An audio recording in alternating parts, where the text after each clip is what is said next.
আয়াত 10।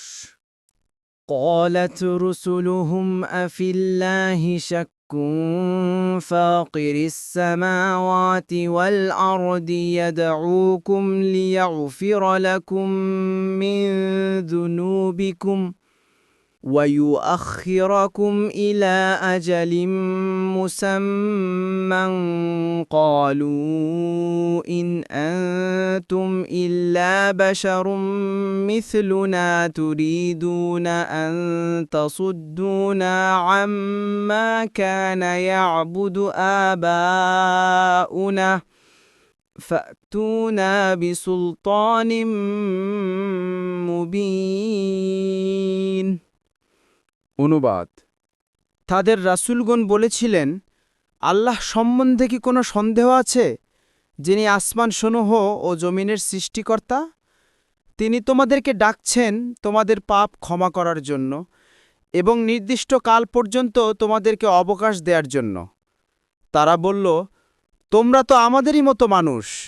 আমাদের পিতৃপুরুষগণ যাদের ইবাদত করত, তোমরা তাদের ইবাদত হতে আমাদেরকে বিরত রাখতে চাও।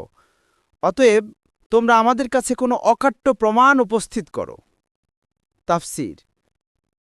1 নং ফুটনোটের বিবরণ। আয়াতের অর্থে দুটি সম্ভাবনা রয়েছে। 1, আল্লাহর অস্তিত্বেরই কোনো সন্দেহ আছে, অথচ মানুষের স্বভাবজাত প্রকৃতি ফিতরতই তার অস্তিত্বের সাক্ষ্য দিচ্ছে, তার স্বীকৃতি দেয় বাধ্য করছে। সুতরাং যাদের প্রকৃতি ও স্বভাবজাত বিবেক ঠিক আছে, তারা অবশ্যই তার অস্তিত্বকে অবশ্যম্ভাবী মনে করেন।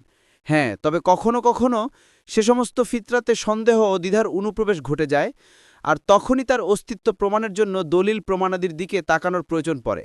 আর এজন্যই রাসূলগণ এমন এক কথা এরপর বলেছেন যা তাদেরকে তার পরিচয় এবং তার অস্তিত্বের ব্যাপারে দলিল হিসেবে ব্যবহৃত হতে পারে।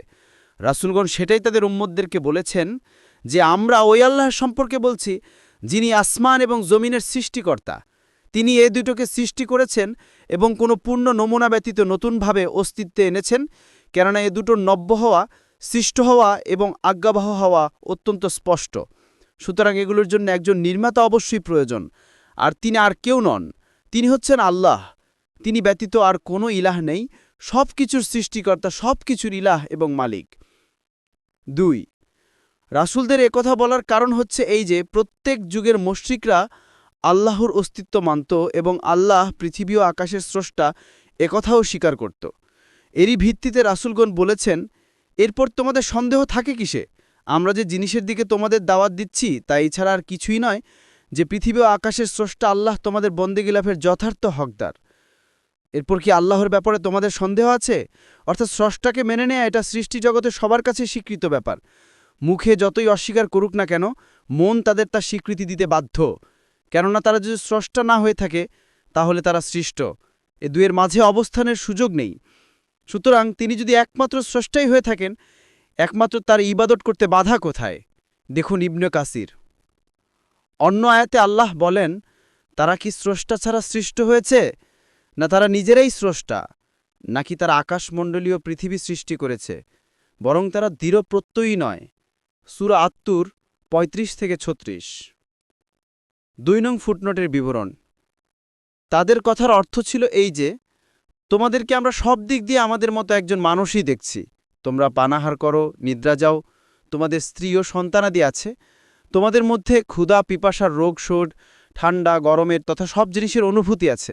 এসব ব্যাপারে এবং সব ধরনের মানবিক দুর্বলতার ক্ষেত্রে আমাদের সাথে তোমাদের সাদৃশ্য রয়েছে। তোমাদের মধ্যে এমন কোনো অসাধারণত্ব দেখছি না যার ভিত্তিতে আমরা একথা মেনে নিতে পারি যে আল্লাহ তোমাদের সাথে কথা বলেন এবং ফেরেশতারা তোমাদের কাছে আসে। তোমরা তো আমাদের কাছে কোনো মুজিজা নিয়ে আসোনি। 3, অর্থাৎ তোমরা এমন কোনো প্রমাণ বা মুজিজা নিয়ে আসো যা আমরা চোখে দেখি এবং হাত দিয়ে স্পর্শ করি, যে প্রমাণ দেখে আমরা বিশ্বাস করতে পারি যে যথার্থই আল্লাহ তোমাদেরকে পাঠিয়েছেন এবং তোমরা যে বানিয়ে এনেছ তা আল্লাহর বাণী।